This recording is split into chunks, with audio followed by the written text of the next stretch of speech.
안녕하세요. 저는 서울대학교 병원 응급실에서 간호사로 일하고 있는 김서연입니다. 오늘 저의 이야기를 들려드리려고 합니다. 지난 겨울 평소와 다름없는 야간 근무 중이었습니다. 병원 로비를 지나가던 중 갑자기 누군가 쓰러지는 소리가 들렸습니다. 급히 달려가 보니 70대로 보이는 할아버지가 의식을 잃고 바닥에 누워 계셨습니다. 즉시 맥박을 확인했지만 느껴지지 않았고 청색증이 나타나기 시작했습니다. 순간적으로 제가 가진 모든 응급처치 지식이 떠올랐습니다. 주변에 있던 보안요원에게 제세동기를 가져오라고 외치고 즉시 심폐소생술을 시작했습니다. 가슴 압박을 하며 시간을 세고 있을 때 제 머릿속엔 오직 한 가지 생각뿐이었습니다. 이분의 생명을 살려야 한다. 4분이 지났을까요? 제세동기가 도착했고 신속하게 패드를 부착했습니다. 첫 번째 제세동 후에도 맥박이 돌아오지 않았지만 포기할 수 없었습니다. 두 번째 제세동을 시도했고 마침내 미약하지만 규칙적인 맥박이 감지되었습니다. 응급의료팀이 도착할 때까지 계속해서 할아버지의 상태를 모니터링했습니다. 의식을 되찾으신 할아버지는 희미한 미소를 지으며 제 손을 잡으셨습니다. 그 순간 알 수 없는 감정이 저를 덮쳤습니다. 마치 오래전부터 알고 있던 분을 만난 것 같은 이상한 친밀감이었습니다. 나중에 알게 된 사실이지만 그분은 강남의 유명한 재단 이사장이신 박준혁 회장님이셨습니다. 하지만 그때 저는 단지 생명을 구하는 것에만 집중했을 뿐 그분이 누구신지도 몰랐습니다. 때로는 우리의 삶이 한순간의 선택으로 완전히 바뀌어 버리기도 합니다. 그날의 우연한 만남이 제 인생을 완전히 다른 방향으로 이끌어갈 줄은 그때는 전혀 알지 못했습니다. 차가운 겨울비가 내리던 날이었습니다. 평소처럼 차트를 정리하고 있을 때 원무과에서 연락이 왔습니다. 박준혁 회장님의 가족분들이 저를 찾는다는 것이었습니다. 순간 가슴이 덜컥 내려앉았습니다. 혹시 그날 응급처치 과정에서 무슨 문제라도 있었던 걸까 하는 걱정이 스쳐 지나갔습니다. 퇴근 시간이 가까워질 무렵 한 중년 여성이 응급실을 찾아오셨습니다. 맞춤 정장을 입은 그분은 단아하면서도 위험 있는 분위기를 풍기고 계셨습니다. 바로 박준혁 회장님의 따님이신 박미란 사장님이었습니다. 원무과에서 마련해준 상담실은 조용했지만 제 심장 소리만은 크게 들리는 것 같았습니다. 사장님은 테이블 위에 놓인 아메리카노를 저어가며 이야기를 시작하셨습니다.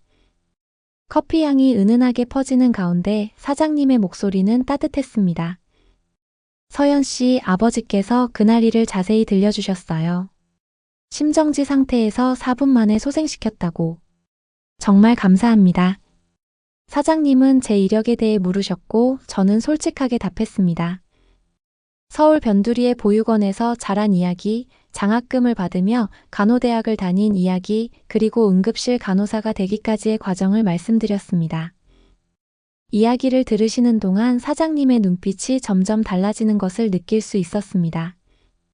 서연 씨, 우리 재단에서 새로운 프로젝트를 준비하고 있어요. 강남의 최첨단 종합병원을 세우는 건데. 사장님의 말씀은 계속되었습니다. 새 병원의 수석 간호사직과 미국 존스 홉킨스 병원 연수 프로그램 지원이라는 믿기 힘든 제안이었습니다. 게다가 회장님의 심장 수술 후 전담 간호사로도 일해달라고 하셨습니다. 창밖으로 비가 더욱 거세게 내리고 있었습니다. 제 마음속에서도 여러 감정이 비처럼 쏟아졌습니다. 기쁨, 두려움, 혼란, 그리고 왠지 모를 불안감까지. 평생 꿈꿔왔던 기회였지만 동시에 너무나 버거운 제안이었습니다. 그날 밤 퇴근 후 평소와 달리 집으로 바로 가지 않았습니다. 비가 그친 후에 서늘한 공기를 마시며 병원 옥상 정원을 거닐었습니다. 도시의 불빛들이 마치 별처럼 반짝이는 가운데 제 미래에 대해 생각했습니다.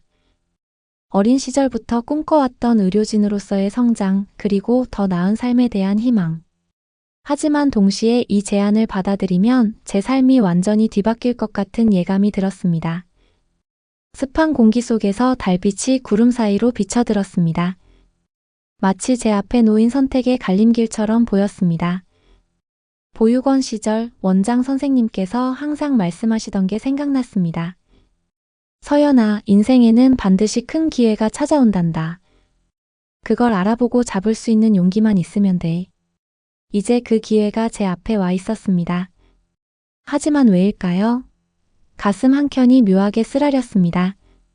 마치 오래전 잊고 있던 무언가가 깨어나려 하는 것처럼. 미란 사장님의 제안을 받아들인 지 일주일째 되던 날이었습니다. 회장님의 심장 수술 전 정밀 검사를 위해 의무 기록을 검토하고 있었습니다. 서류들을 넘기던 중 우연히 20해 전의 오래된 차트를 발견했습니다. 거기에는 놀랍게도 제 이름이 적혀 있었습니다. 새벽에 조용한 의무기록실에서 차트를 읽어내려가는 저의 손이 떨리기 시작했습니다. 서연이라는 이름의 3살 배기 여자아이. 선천성 심장질환으로 수술이 필요했지만 가정 형편상 수술비를 마련하지 못했다는 내용이었습니다. 수술을 집도하기로 한 의사가 바로 박준혁 회장님이었습니다. 형광등 불빛 아래서 차트를 읽어가며 잊혀진 기억들이 조각조각 떠올랐습니다. 하얀 병실, 매일 밤 저를 안고 울던 어머니의 모습, 그리고 마지막으로 본 아버지의 뒷모습까지. 부모님은 수술비를 구하지 못한 채 절 보육원에 맡기고 사라지셨습니다. 하지만 그 후의 일은 기억나지 않았습니다. 의문이 꼬리에 꼬리를 물었습니다. 어떻게 제가 살아남을 수 있었는지, 왜 회장님은 그날 저를 알아보지 못하신 건지, 그리고 미란 사장님의 갑작스러운 제안이 정말 우연이었는지. 머릿속이 복잡하게 뒤엉켰습니다. 창밖으로 동이 트기 시작했습니다. 아침 햇살이 의무기록실 창을 통해 비춰들 때 문득 깨달았습니다. 제가 보육원에서 받았던 모든 수술비와 장학금이 어쩌면 회장님의 도움이었을지도 모른다는 사실을. 의무기록실을 나서는 발걸음이 무거웠습니다. 이제 마주하게 될 진실이 두려웠지만 동시에 알고 싶었습니다. 20해 동안 풀리지 않았던 제 존재의 수수께끼를. 복도 끝에서 밝아오는 아침 햇살이 마치 저를 부르는 것만 같았습니다. 주머니 속에 오래된 차트 사본이 묵직하게 느껴졌습니다. 이제 무엇을 해야 할지, 어떤 선택을 해야 할지 혼란스러웠습니다. 하지만 한 가지는 분명했습니다. 더 이상 도망칠 수는 없다는 것. 저의 과거와 마주할 시간이 왔음을. 의무기록실에서의 발견 이후 며칠 동안 잠을 이루지 못했습니다. 그러던 어느 날 뜻밖의 방문객을 맞이하게 되었습니다. 보육원 시절 저를 돌봐주셨던 최 원장 선생님이었습니다. 원장 선생님의 주름진 얼굴에는 깊은 고민의 흔적이 역력했습니다.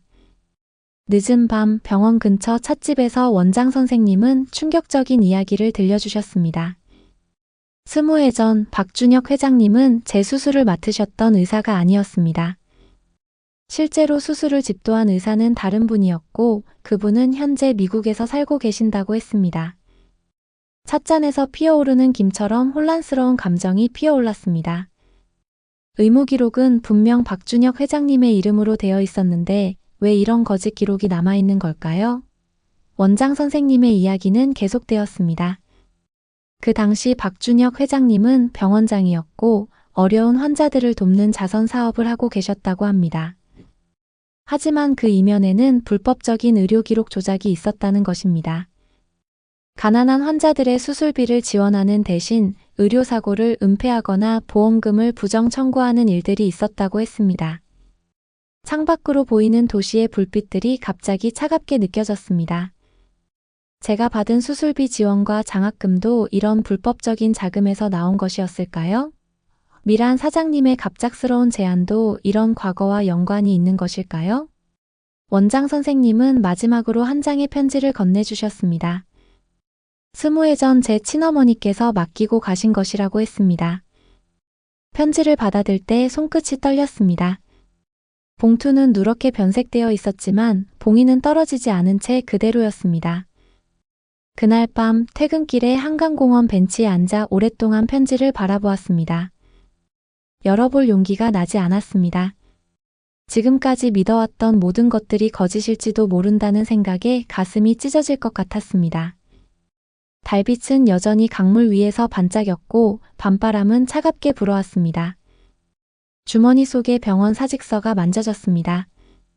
이대로 모든 것을 내려놓고 도망가버리고 싶은 마음과 끝까지 진실을 밝혀야 한다는 책임감 사이에서 갈등했습니다.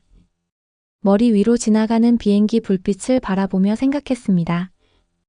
때로는 진실이 우리가 믿고 싶은 것과 다를 수 있다는 것을. 하지만 그 진실을 피하는 것이 결코 해답이 될 수는 없다는 것도 알았습니다. 이제 저는 선택해야 했습니다. 편지를 열어볼 것인지, 그리고 이 모든 비밀에 맞설 용기가 있는지를. 한밤중 병원 당직실에서 마침내 어머니의 편지를 펼쳤습니다. 누렇게 변색된 종이를 조심스럽게 펼치자 희미해진 글씨가 눈에 들어왔습니다. 떨리는 손으로 편지를 읽기 시작했습니다. 1998년 겨울 울산의 한 조선소에서 일하시던 아버지가 큰 사고를 당하셨다고 합니다. 병원비를 감당할 수 없었던 부모님은 결국 재수술비를 마련하기 위해 불법 사채에 손을 대셨습니다. 하지만 높은 이자를 감당하지 못해 결국 도망자가 되어야 했습니다. 편지에는 박준혁 회장님에 대한 이야기도 있었습니다. 당시 병원장이었던 회장님은 불법 수술비 지원 사업을 진행하고 계셨고 친부모님은 그 도움을 받으려 했답니다. 하지만 그 과정에서 의료사고가 발생했고 병원 측은 모든 기록을 조작했다고 합니다. 창밖으로 보이는 서울의 야경이 흐릿하게 보였습니다. 눈물 때문이었을까요? 아니면 마음속 깊은 곳에서 올라오는 복잡한 감정 때문이었을까요?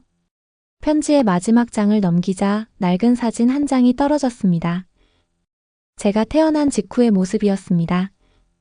어머니의 품에 안겨있는 아기의 모습, 그리고 그 옆에서 환하게 웃고 계시는 아버지. 사진 뒷면에는 주소와 전화번호가 적혀 있었습니다. 망설임 없이 전화를 걸었습니다. 새벽 1시가 넘은 시간이었지만 저는 더 이상 기다릴 수 없었습니다. 신호음이 3번 울린 후 나지막한 여성의 목소리가 들렸습니다. 여보세요. 어머니. 저예요. 서연이에요. 수화기 너머로 들려오는 숨죽인 울음소리. 20년의 시간이 한순간에 무너져 내렸습니다. 어머니는 울산 외곽의 작은 아파트에서 혼자 살고 계셨습니다. 아버지는 5년 전 돌아가셨다고 합니다. 마지막까지 저를 찾고 싶어 하셨다는 이야기에 가슴이 미어졌습니다. 새벽녘 간호사 숙소로 돌아오는 길에 잠시 병원 옥상에 올랐습니다. 동쪽 하늘이 밝아오기 시작했습니다. 마치 20해 동안 제 마음을 감싸고 있던 어둠이 걷히는 것처럼 느껴졌습니다. 이제 2가지 선택이 남았습니다.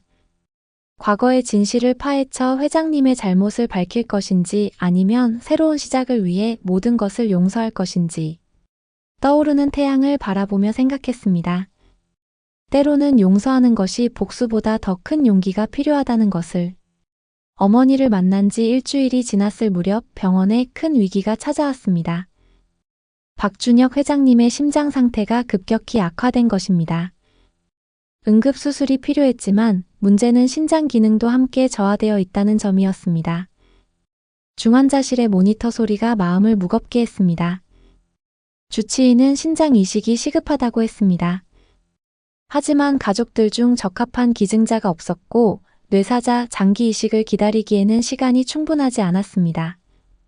깊어가는 밤 혼자 검사실에서 회장님의 의료 기록을 검토하다가 우연히 발견했습니다. 제 혈액형이 회장님과 완벽하게 일치한다는 사실을. 마치 운명이 장난치듯 20해 전 제가 받은 심장 수술의 기록과 나란히 놓여있는 검사 결과였습니다. 며칠 밤을 뜬 눈으로 지새웠습니다. 이식을 결정한다면 제 건강에도 위험이 따를 것이고 어머니와 겨우 재회했는데 또다시 이별해야 할지도 모릅니다. 하지만 이대로 회장님을 보내드린다면 과거의 진실은 영원히 묻히고 말 것입니다. 울산의 어머니께 전화를 드렸습니다. 떨리는 목소리로 상황을 설명드리자 긴 침묵이 이어졌습니다. 이윽고 어머니는 작은 목소리로 말씀하셨습니다. 서연아, 네가 심장병으로 죽을 뻔했을 때 엄마는 하늘에 빌었단다. 우리 딸이 살아만 준다면 평생 선한 일을 하며 살게 해달라고. 지금 네가 하려는 선택이 위험하지만 엄마는 네가 자랑스럽구나. 다음 날 아침 주치의를 찾아가 제 결심을 전했습니다. 검사가 시작되었고 모든 결과는 양호했습니다. 수술 날짜가 잡혔습니다. 하지만 이상하게도 두렵지 않았습니다. 마치 제 인생이 이 순간을 위해 준비되어 왔던 것처럼 느껴졌습니다. 수술 전날 밤 회장님의 병실을 찾았습니다. 산소 마스크 너머로 희미하게 웃으시는 모습이 어쩐지 아버지의 마지막 모습과 겹쳐 보였습니다. 창밖으로 보이는 달빛이 병실을 은은하게 비추고 있었습니다. 회장님의 손을 잡고 속삭였습니다. 이제 제가 회장님의 생명을 구할 차례입니다. 그리고 이번에는 기록을 조작하지 않아도 됩니다. 밤새 병원 정원을 거닐며 생각했습니다. 인생은 참 신비롭습니다. 20해 전에 그 수술이 없었다면 오늘 제가 다른 이의 생명을 구할 수 있는 기회도 없었을 테니까요. 동이 트기 시작하는 하늘을 바라보며 깨달았습니다. 용서는 과거를 지우는 것이 아니라 새로운 미래를 여는 열쇠라는 것을. 수술 전날 밤 예상치 못한 방문객이 찾아왔습니다. 20해 전 실제로 제 수술을 집도했던 김현우 교수님이었습니다. 미국에서 급히 날아오셨다고 했습니다. 교수님의 얼굴은 지친 기색이 역력했고 눈빛에는 깊은 근심이 서려 있었습니다. 한밤중 병원 구내 카페에서 교수님은 충격적인 이야기를 들려주셨습니다. 20해 전 제 수술에는 당시 임상실험 단계였던 인공 심장판막이 사용되었다는 것입니다. 박준혁 회장님은 이 불법 실험을 주도했고 가난한 환자들을 대상으로 비윤리적인 임상실험을 진행했다고 했습니다. 커피 잔이 떨리도록 놀란 순간이었습니다. 더욱 충격적인 것은 제가 이식하려는 신장 수술도 새로운 면역 억제제 실험의 일환이라는 사실이었습니다. 회장님의 의료진들은 이미 여러 명의 환자들에게 이 약물을 비밀리에 투여해왔고 심각한 부작용 사례들을 은폐해왔다는 것입니다. 자정이 넘은 시각 병원 지하 주차장으로 향했습니다. 교수님이 가지고 계신 증거 자료들을 확인하기 위해서였습니다. 형광등이 깜빡이는 음산한 조명 아래서 서류들을 검토하는데 갑자기 발소리가 들렸습니다. 누군가가 우리를 감시하고 있었던 것입니다. 순간적인 판단으로 주차된 차들 사이로 몸을 숨겼습니다. 검은 정장 차림의 남자들이 우리가 있던 자리를 수색하기 시작했습니다. 그들의 손에는 서류 가방이 들려 있었고 무전기로 계속 누군가와 연락을 주고받고 있었습니다. 지하 주차장의 비상구를 통해 겨우 빠져나왔습니다. 차가운 밤 공기가 폐부 깊숙이 파고들었습니다. 교수님은 제 손에 USB 하나를 쥐어주셨습니다. 그 안에는 지난 20년간의 모든 불법 실험 기록이 담겨 있다고 했습니다. 새벽녘 간호사 숙소로 돌아와 노트북을 켰습니다. USB 속 파일들은 충격적인 내용들로 가득했습니다. 수많은 환자들의 고통, 은폐된 사망 사례들, 그리고 거대한 자금의 흐름까지. 모든 것이 명백한 증거로 남아 있었습니다. 창밖으로 비가 내리기 시작했습니다. 이제 몇 시간 후면 수술실에 들어가야 합니다. 머릿속이 복잡했습니다. 이 사실을 검찰에 고발해야 할지 아니면 수술을 강행해야 할지. 시계 초침 소리가 유난히 크게 들렸습니다. 책상 위에는 어머니와 찍은 새로운 사진 한 장이 놓여 있었습니다. 지난주 처음으로 함께 찍은 사진입니다. 빗소리를 들으며 생각했습니다. 때로는 정의를 실현하는 것보다 더 중요한 것이 있을 수 있다는 것을. 하지만 그것이 과연 옳은 선택일까요?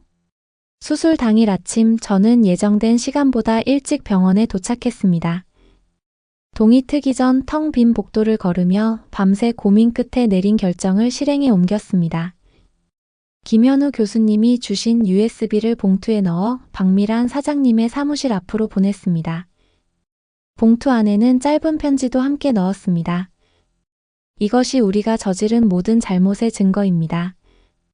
저는 오늘 회장님의 수술을 진행하겠습니다. 그 후의 선택은 사장님께 맡기겠습니다. 아침 7시 수술 준비실에서 마지막 검사를 받고 있을 때였습니다. 미란 사장님이 찾아오셨습니다. 눈가에 피곤한 기색이 역력했고 평소의 당당한 모습은 찾아볼 수 없었습니다. 사장님은 조용히 제 손을 잡으셨습니다. 서연 씨, 모든 걸 알고 있으면서도 아버지의 수술을 선택해 주셔서 감사합니다. 어젯밤 아버지께서 모든 걸 고백하셨어요. 스무해 전의 일도 불법 실험도 그리고 서연 씨의 정체도요. 창가에 기대어 선 사장님의 뒷모습이 떨렸습니다. 이어지는 말씀에 저는 숨을 멈췄습니다. 아버지께서 그러시더군요. 서연 씨를 처음 봤을 때부터 알아보셨다고. 그날 응급실에서 쓰러지신 것도 어쩌면 운명이었는지도 모르겠네요. 이제라도 모든 걸 바로잡고 싶다고 하셨어요. 수술실로 향하는 길, 복도 창문으로 비치는 아침 햇살이 유난히 눈부셨습니다. 마취 준비를 하면서 지난 시간들이 주마등처럼 스쳐 지나갔습니다. 보육원에서의 외로웠던 날들, 간호사가 되기 위해 노력했던 순간들, 그리고 어머니와의 재회까지. 수술실 문이 열리고 회장님이 들어오셨습니다. 의식이 있는 상태였고 마취 전 잠깐 이야기를 나눌 수 있었습니다. 회장님은 힘없는 목소리로 말씀하셨습니다. 서연아, 용서해 주려무나. 내가 너무 늦게 용기를 냈구나. 마취가 시작되기 전 회장님의 손을 잡고 속삭였습니다. 이제 모든 게 끝났습니다. 새로운 시작을 위해 우리 모두 용기를 내야 할 때예요. 수술실의 차가운 불빛 아래서 생각했습니다. 용서란 것이 어쩌면 우리를 오가매던 과거의 사슬을 끊어내는 유일한 방법일지도 모른다고. 그리고 오늘의 선택이 20해 동안 이어져 온 아픔을 치유하는 첫걸음이 되리라는 것을. 수술이 끝나고 한 달이 지났습니다. 병원은 크게 바뀌었습니다. 미란 사장님은 모든 불법 실험 자료를 검찰에 자진 신고했고 피해자들에 대한 보상을 시작했습니다. 회장님의 회복은 놀라울 정도로 빨랐고 제 상태도 안정적이었습니다. 가을비가 내리던 어느 오후 회장님께서 저를 개인 병실로 부르셨습니다. 링거 줄이 연결된 팔로 조심스럽게 서류 하나를 건네주셨습니다. 새 병원 건립 계획이었습니다. 지금까지의 모든 수익금을 기부해 만드는 비영리 의료재단이었습니다. 서연아, 이 병원의 운영을 내가 맡아주었으면 한다. 네가 가진 의료 지식과 환자를 향한 진심이 우리가 새롭게 시작하는데 꼭 필요하구나. 창밖으로 보이는 단풍나무 잎이 빗방울에 반짝였습니다. 지난 시간 동안 쌓아온 제 경험과 지식이 이제는 더 많은 이들을 돕는 데 쓰일 수 있다는 생각에 가슴이 벅차올랐습니다. 그날 저녁 어머니와 통화를 했습니다. 이제는 매일 저녁마다 하는 일과가 되었습니다. 어머니는 서울로 올라오시겠다고 하셨습니다. 새 병원에서 자원봉사를 하고 싶다고. 웃음이 나왔습니다. 제가 받은 사랑을 다시 나누고 싶다는 어머니의 마음이 전해져 왔습니다. 밤늦게 병원 옥상에 올라가 도시의 불빛을 바라보았습니다. 살면서 처음으로 느끼는 감정이었습니다. 더 이상 누군가의 도움이 필요한 약자가 아닌 스스로의 힘으로 서서 다른 이들을 도울 수 있는 사람이 되었다는 확신. 주머니 속 핸드폰이 울렸습니다. 보육원에서 온 연락이었습니다. 심장병을 앓고 있는 아이들을 위한 무료 검진을 제안하고 싶다고. 망설임 없이 약속했습니다. 이제는 제가 그들에게 희망이 되어줄 차례였으니까요. 밤하늘에 떠있는 달을 바라보며 생각했습니다. 의학 지식은 단순히 병을 고치는 것이 아닙니다. 그것은 삶을 변화시키는 힘이고 희망을 전하는 도구이며 무엇보다 자신과 타인을 이해하는 지혜라는 것을. 이제 저는 압니다. 진정한 치유는 몸의 회복만이 아닌 마음의 상처를 보듬고 새로운 미래를 향해 나아가는 용기라는 것을. 그리고 그 길에서 저의 의료 지식은 가장 귀중한 나침반이 되어줄 것입니다. 봄이 찾아왔습니다. 새 병원 개원식 날 아침 일찍부터 분주했습니다. 병원 앞마당에 설치된 벚꽃 아래에서 기념식이 열렸습니다. 박준혁 회장님은 휠체어를 타고 나오셨지만 얼굴에는 건강한 미소가 가득했습니다. 서울희망의료재단이라는 이름으로 시작하는 새로운 도전이었습니다. 무료 진료실, 저소득층 수술 지원 프로그램, 그리고 의료 봉사단까지. 이제는 모든 것이 투명하게 그리고 올바른 방법으로 운영될 것입니다. 어머니는 환자 가족 쉼터를 담당하게 되셨습니다. 매일 아침 따뜻한 차를 준비하시며 환자 가족들의 이야기를 들어주십니다. 어머니의 경험이 그들에게 큰 위로가 된다고 합니다. 아픔을 겪은 사람만이 줄 수 있는 특별한 위로가 있는 법이니까요. 미란 사장님은 의료장비 회사를 정리하고 의료봉사단 운영에 전념하고 계십니다. 매달 전국의 오지를 찾아다니며 의료 서비스를 제공하는 일에 깊은 보람을 느끼신다고 합니다. 김현우 교수님은 미국에서 완전히 돌아오셔서 우리 병원의 자문의가 되셨습니다. 이제는 젊은 의료진들에게 의술뿐만 아니라 의료윤리의 중요성도 가르치고 계십니다. 저는 매주 한 번씩 보육원을 방문합니다. 아픈 아이들을 진료하고 의료진을 꿈꾸는 아이들에게 조언을 해주곤 합니다. 마치 20해 전의 제 모습을 보는 것 같아 가슴이 뭉클해질 때가 많습니다. 오늘도 병원 옥상 정원에서 해질녘을 바라봅니다. 삶이란 참 신기한 것 같습니다. 우리가 겪는 고난이 언젠가는 누군가에게 희망이 될 수 있다는 것.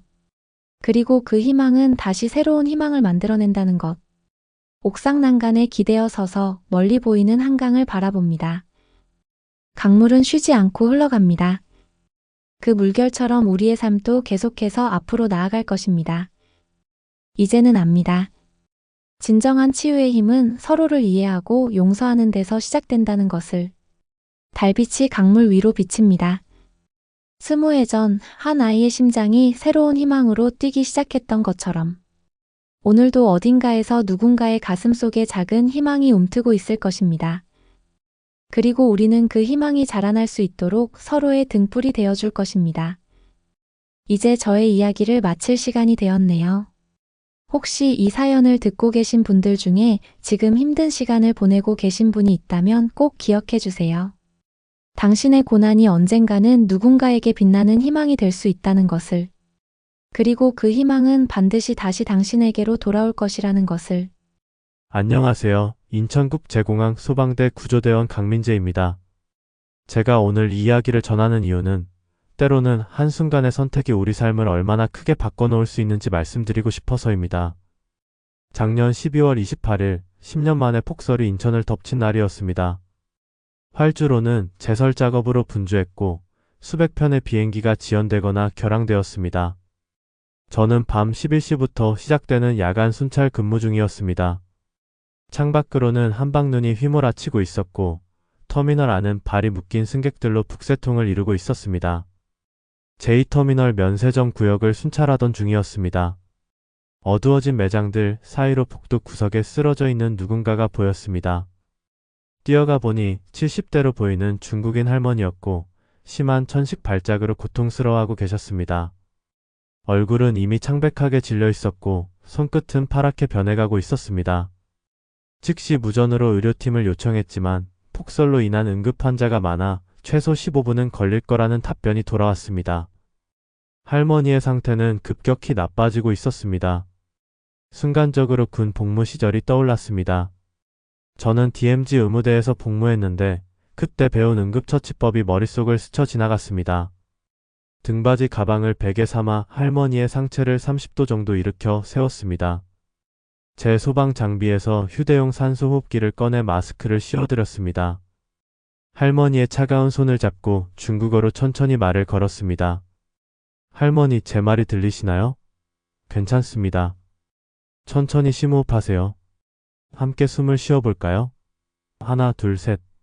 군대에서 배운 기초 중국어가 이런 순간에 쓰일 줄은 몰랐습니다. 다행히도 할머니는 제 안내에 맞춰 호흡을 조절하기 시작하셨습니다. 발작이 조금씩 잦아들었고 산소 포화도도 점차 정상으로 돌아왔습니다. 의료팀이 도착했을 때는 이미 위급한 고비를 넘긴 후였습니다. 할머니는 제 손을 꼭 잡으며 눈물을 흘리셨습니다. 그때는 몰랐습니다.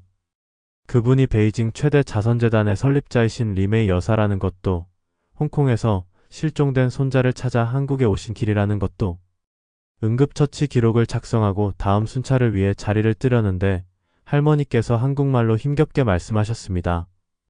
총, 마오. 알고 보니 CSCL을 한국식으로 말씀하시려 했던 거였습니다. 그 서툰 감사 인사가 제 가슴 한켠을 따뜻하게 적셨습니다.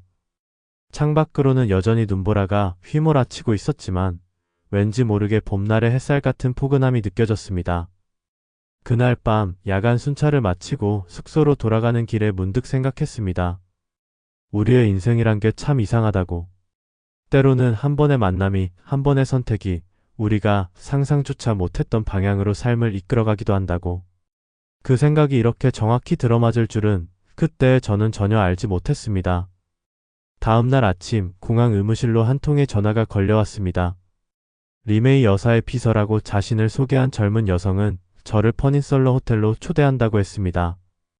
야간 근무를 마치고 피곤한 상태였지만 할머니의 안부가 걱정되어 호텔로 향했습니다.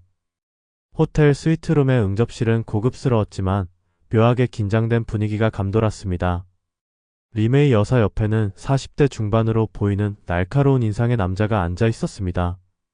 리메이 재단의 이사 류웨밍이라고 했습니다. 여사님의 조카이자 실종된 손자의 삼촌이었습니다. 민재 씨, 어제 은인이 되어주셔서 감사합니다. 류웨이밍은 유창한 한국어로 말을 이어갔습니다.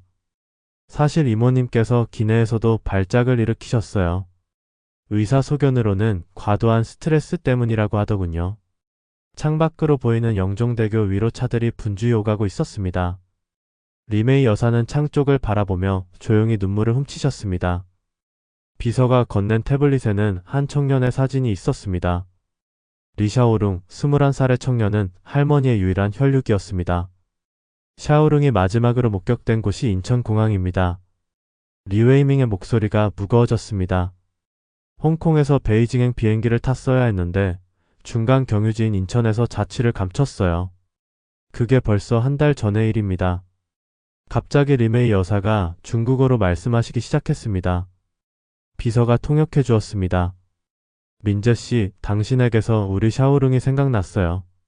당신의 눈빛이 그 아이와 똑같았어요. 뭔가 특별한 인연이라고 생각했죠. 이어서 놀라운 제안이 이어졌습니다. 리메이 재단은 제가 공항에서 근무하며 쌓은 경험과 인맥을 활용해 손자를 찾는 것을 도와주길 원했습니다. 대가는 파격적이었습니다. 베이징 소재 대형 병원의 소방안전팀장 자리와 거액의 사례금이었습니다. 하지만 저는 망설여졌습니다. 직감적으로 이 사건이 단순한 실종이 아니라는 것을 느꼈기 때문입니다. 리웨이밍의 날카로운 시선과 비서의 어색한 태도, 그리고 리메이 여사의 불안한 눈빛 사이에는 무언가 큰 비밀이 숨겨져 있는 것 같았습니다. 호텔을 나서는 길 엘리베이터 앞에서 리메이 여사가 제 손을 꼭 잡으셨습니다. 떨리는 손끝에서 간절한 모성이 전해져 왔습니다. 그때는 몰랐습니다. 제가 이 제안을 받아들이는 순간 제 인생이 걷잡을 수 없는 소용돌이 속으로 빠져들게 될 거라는 것을. 제안을 받은 지 이틀 후 야간 순찰 도중 의문의 USB를 발견했습니다. 제가 평소 사용하는 구급 장비함 속에 누군가 살짝 숨겨둔 것이었습니다. USB 속에는 충격적인 내용이 담겨 있었습니다. 공항 CCTV 영상이었습니다. 한 달 전 리샤오룽으로 추정되는 청년이 누군가와 만나는 장면이 있었습니다. 놀랍게도 그 상대는 리웨이밍이었고 두 사람은 격렬한 언쟁을 벌이는 것처럼 보였습니다. 영상은 그것으로 끝이었지만 같은 폴더에 담긴 문서들은 더 큰 충격을 안겨주었습니다. 리메이 재단의 피자금 계좌 내역과 자금 세탁 증거였습니다. 특히 눈에 띄는 것은 북한과의 불법 거래 내역이었습니다. 재단이 운영하는 병원들을 통해 불법 의료기기와 약품을 거래해온 정황이 고스란히 담겨 있었습니다. 그리고 이 모든 것을 리샤오룽이 알게 되었다는 메모도 발견했습니다. 다음날 새벽 조용한 공항 라운지에서 리메이 여사와 단둘이 만났습니다. 여사님은 이미 모든 것을 알고 계신 듯 했습니다. 민재씨, 당신이 그 USB를 발견할 거라고 믿었어요. 통역기를 통해 들려오는 여사님의 목소리는 비통했습니다. 샤오룽이. 그 아이가 당신을 선택했나 봅니다. 그제서야 모든 퍼즐이 맞춰지기 시작했습니다. 리샤오룽은 재단의 비리를 폭로하려다가 삼촌 리웨이밍에게 쫓기게 된 것입니다. 홍콩에서 도망쳐 나와 인천을 경유한 것도 그가 선택한 도피 경로였습니다. 샤오룽이 한국을 선택한 데는 이유가 있어요. 리메이 여사의 눈에서 눈물이 흘렀습니다. 이곳에 그 아이의 친부모가 있거든요. 순간 온몸이 얼어붙는 것 같았습니다. 여사님은 지갑에서 바랜 사진 한 장을 꺼내셨습니다.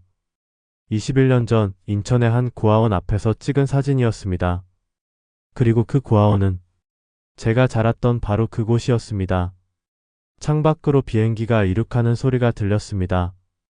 여사님의 떨리는 목소리가 이어졌습니다. 당신의 부모님은 우리 재단의 첫 번째 희생자였어요. 그들이 발견한 비리를 폭로하려다가 결국 가슴 한켠이 무너져 내렸습니다. 어린 시절부터 항상 궁금했던 제 부모님의 이야기가 이렇게 드러날 줄은 몰랐습니다. 그리고 리샤오룽. 그는 제 쌍둥이 동생이었습니다. 부모님이 돌아가신 후 리메이 여사가 그를 키우게 된 것입니다.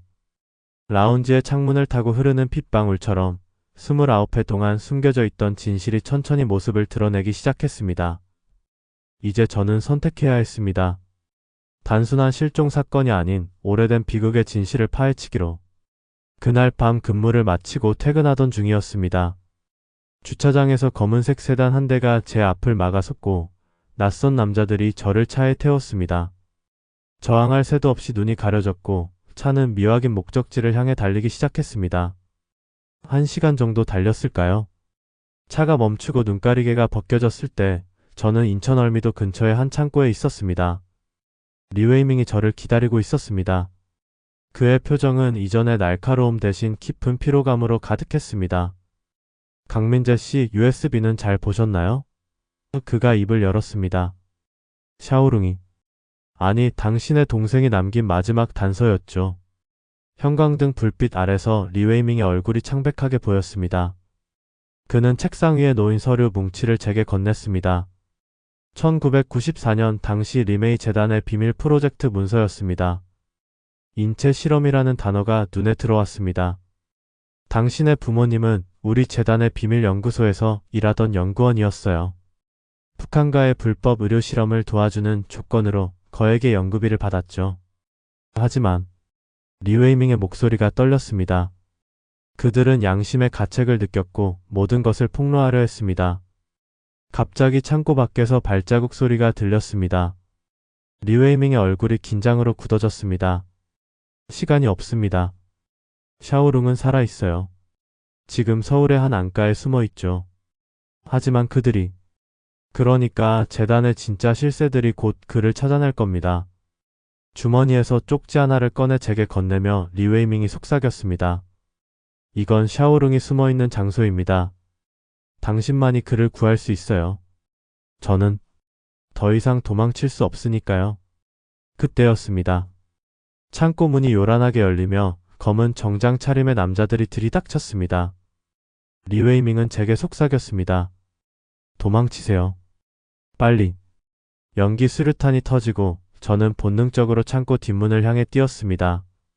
뒤에서 총성이 울렸고 리웨이밍의 비명이 들렸습니다. 차가운 겨울바람을 가르며 필사적으로 달렸습니다. 월미도의 어두운 골목길을 헤매며 생각했습니다. 이제 돌이킬 수 없는 강을 건너고 말았다고.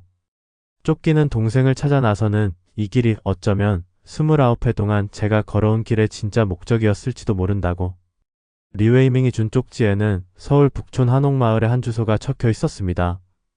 추적을 피하기 위해 지하철과 버스를 여러 번 갈아타며 새벽녘에야 도착할 수 있었습니다. 좁은 골목길 끝 오래된 한옥 앞에서 잠시 멈춰 섰습니다. 심장이 미친 듯이 뛰었습니다. 문을 두드리자 처음에는 아무런 반응이 없었습니다. 이윽고 작은 창문이 살짝 열리며 누군가가 저를 관찰했습니다. 그리고 문이 조심스럽게 열렸습니다. 창백한 얼굴의 청년이 서 있었습니다. 마치 거울을 보는 것 같았습니다. 형, 맞죠? 목이 메었습니다. 사진으로만 보았던 동생의 모습이 너무나 선명하게 제 앞에 있었습니다. 샤오룽은 저를 안으로 이끌었습니다. 방 안에는 노트북과 서류들이 어지럽게 놓여 있었고 벽에는 수많은 사진과 메모가 붙어 있었습니다. 형이 올 거라고 믿었어요. 할머니가 형을 찾아내실 거라고 확신했죠. 샤오룽의 한국어는 서툴렀지만 또렷했습니다. 지난 3년간 재단의 비밀을 파헤치면서 우리 부모님의 이야기도 알게 됐어요. 창밖으로 새벽빛이 스며들기 시작했습니다. 샤오룽은 노트북을 켜고 파일들을 보여주기 시작했습니다. 1994년 리메이 재단은 북한과 손잡고 불법 의료 실험을 진행했습니다. 우리 부모님은 그곳의 책임 연구원이었고 결국 양심의 가책을 느껴 모든 것을 폭로하려 했다고 합니다. 부모님은 우리를 지키기 위해 우리를 분리시켰어요. 형은 인천의 고아원으로, 저는 할머니의 손에 맡기셨죠. 그리고 샤오룽의 목소리가 떨렸습니다. 그들은 교통사고로 위장된 살인을 당하셨어요. 벽에 걸린 사진 한 장이 눈에 들어왔습니다. 젊은 부부가 쌍둥이 아기를 안고 찍은 사진이었습니다. 우리의 마지막 가족 사진이었을 겁니다. 눈물이 흘렀습니다. 이제 우리가 해야 할 일이 있어요, 형. 샤오룽이 결연한 표정으로 말했습니다. 재단의 실체를 세상에 알리고 부모님의 명예를 회복시켜야 해요. 그리고 잠시 망설이다 이어갔습니다. 할머니를 구해야 해요. 할머니도 지금 그들의 감시를 받고 계세요. 창밖에서 새가 지저귀기 시작했습니다. 29회 만의 재회는 기쁨보다는 무거운 사명감으로 가득했습니다. 하지만 이제는 혼자가 아니었습니다. 잃어버렸던 피와 살을 찾았고 함께 싸울 동료를 얻었습니다. 동이 터오는 하늘을 바라보며 생각했습니다. 부모님이 선택하신 정의의 길, 그 길의 끝을 이제는 우리가 완성해야 한다고. 북촌의 새벽이 밝아오는 동안 우리는 계획을 세웠습니다. 리메이 여사는 퍼닌설러 호텔 20층 스위트룸에 연금되어 있다고 했습니다. 겉으로는 호화로운 투숙객으로 보이지만 실상은 재단 이사회의 감시를 받고 있는 상태였습니다. 재단 이사회의 실세는 청관인이에요. 샤오룽이 한 남자의 사진을 보여주었습니다. 할머니의 오른팔이었지만 실은 북한과의 거래를 총괄해온 인물이죠. 리웨이밍 삼촌도 그의 부하였을 뿐이에요. 창가에 앉아 호텔을 관찰하며 작전을 수립했습니다. 제가 가진 공항 소방대원의 경험과 샤오룽의 재단 내부 정보를 조합했습니다. 오늘 밤이 기회였습니다. 청관인이 베이징으로 떠나는 시점이었거든요. 형, 이건 위험한 도박이에요. 샤오룽의 눈빛이 흔들렸습니다. 실패하면 우리 모두. 말을 끝맺지 못한 채 동생의 어깨가 떨렸습니다. 저는 동생의 손을 꼭 잡았습니다. 이제 막 찾은 형제인데 또다시 이별할지도 모른다는 두려움이 느껴졌습니다.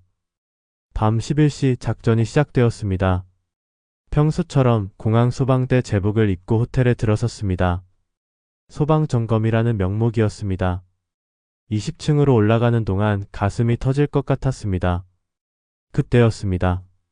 엘리베이터가 17층에서 멈췄고 청관인이 탑승했습니다. 예상치 못한 조우였습니다. 그는 저를 유심히 바라보더니 중국어로 경호원에게 뭔가를 지시했습니다. 직감적으로 위험을 감지했습니다. 엘리베이터가 18층에 도착하자마자 비상 버튼을 눌렀습니다. 순간적인 혼란 속에서 경호원들과 몸싸움이 벌어졌습니다. 군대에서 배운 격투기가 도움이 되었지만 역부족이었습니다. 그때 피상구 쪽에서 연기가 피어오르기 시작했습니다. 샤오룽이 연막탄을 터뜨린 것입니다. 혼란 속에서 저는 피상계단으로 뛰어들었습니다. 20층까지 달리는 동안 총성이 울렸습니다. 리메이 여사의 방에 도착했을 때 이미 샤오룽이 할머니를 모시고 나와 있었습니다. 하지만 할머니의 상태가 좋지 않았습니다. 심장 발작 증세를 보이고 계셨습니다. 할머니, 제가 여기 있잖아요. 이제 안전할 거예요. 샤오룽이 떨리는 목소리로 말했습니다.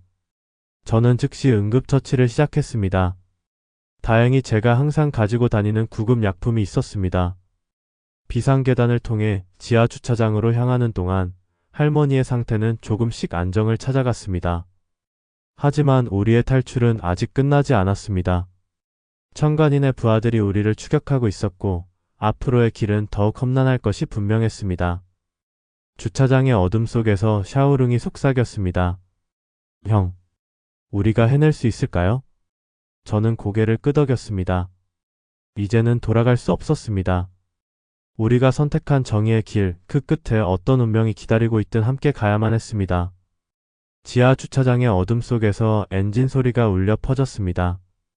사방에서 검은색 세단들이 나타나기 시작했습니다.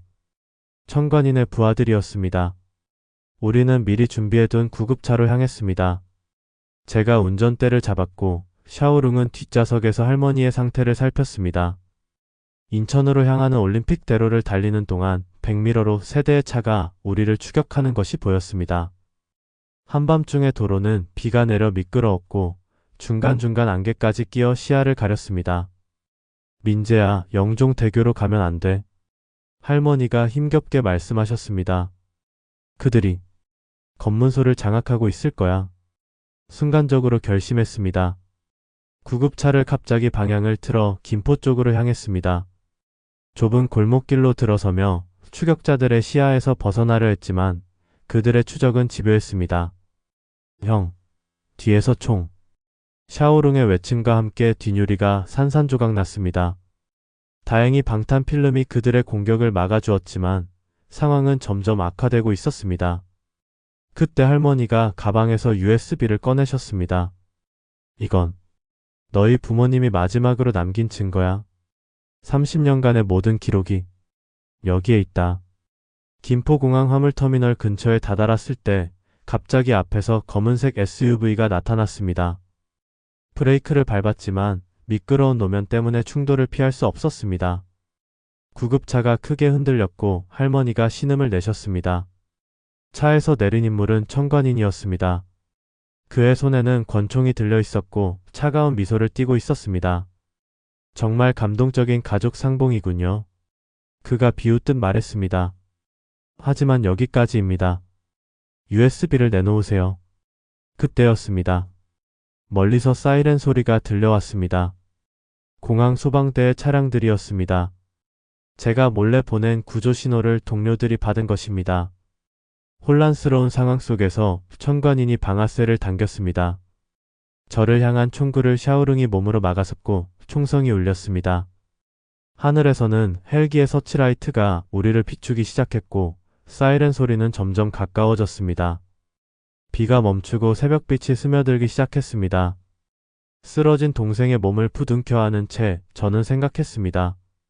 이제 돌이킬 수 없는 순간이 왔다고. 그리고 이 모든 것의 끝을 보아야 한다고. 김포공항 화물터미널 주변이 순식간에 아수라장이 되었습니다. 헬기의 서치라이트가 비추는 가운데 공항 소방대와 경찰 특공대가 현장을 포위하기 시작했습니다. 청관인의 부하들은 당황한 기색이 역력했습니다. 형, 괜찮아요. 방탄복. 샤오룽이 희미하게 웃으며 속삭였습니다. 다행히도 동생은 미리 방탄복을 착용하고 있었지만 충격으로 인한 늑골 골절이 의심되는 상황이었습니다. 그때 청관인이 리메이 여사를 향해 총구를 돌렸습니다. 모든 것이 당신 때문입니다. 재단을 키운 것도 망치려는 것도 모두 당신이었어요. 할머니는 천천히 일어나셨습니다. 그동안 숨겨왔던 당당한 모습이었습니다. 내 말이 맞아. 내가 이 모든 것을 시작했고 내가 끝낼 거야. 할머니의 손에는 작은 리모컨 같은 것이 들려 있었습니다. 버튼을 누르는 순간 주변의 모든 전광판에 영상이 떴습니다. 30년간의 재단 비리, 인체 실험, 북한과의 거래. 모든 증거가 실시간으로 세상에 공개되기 시작했습니다. 불가능해. 청관인의 얼굴이 창백해졌습니다. 모든 서버를 통제하고 있었는데 우리 아들이, 아니 내 손자들이 해낸 일이야. 할머니의 목소리가 떨렸습니다. 그들은 부모님의 아들이니까. 청관인이 미친 듯이 방아쇠를 당겼지만 이미 특공대의 저격수가 그의 손목을 관통했습니다. 총알이 빗나가면서 화물 컨테이너를 맞췄고 굉음과 함께 불꽃이 튀었습니다. 샤오룽을 부축한 채 자리를 피하는 동안 할머니가 쓰러지셨습니다. 과도한 스트레스로 심장 발작이 다시 시작된 것입니다. 응급처치를 시작했지만 상황이 좋지 않았습니다. 새벽빛 속에서 구급 헬기가 착륙을 시도했습니다. 할머니는 제 손을 잡으며 마지막 말씀을 남기셨습니다. 민재야, 내 부모님이 그랬던 것처럼 넌 옳은 일을 했어. 이제는 샤오룽을 부탁해. 헬기에 오르기 전 동생과 눈이 마주쳤습니다. 말은 필요 없었습니다. 우리는 서로를 지키며 살아가겠다고, 그리고 부모님과 할머니의 유산을 지켜나가겠다고 눈빛으로 약속했습니다. 하늘이 밝아오는 가운데 세 대의 헬기가 서울 중심부로 향했습니다. 뒤에는 불타오르는 진실이, 앞에는 불확실한 미래가 기다리고 있었습니다. 하지만 이제 우리는 혼자가 아니었습니다. 서로를 위해, 그리고 우리가 지켜야 할 것들을 위해 함께 싸워나갈 두 형제가 있었으니까요. 사건 발생 한 달 후 서울대학교 병원 중환자실.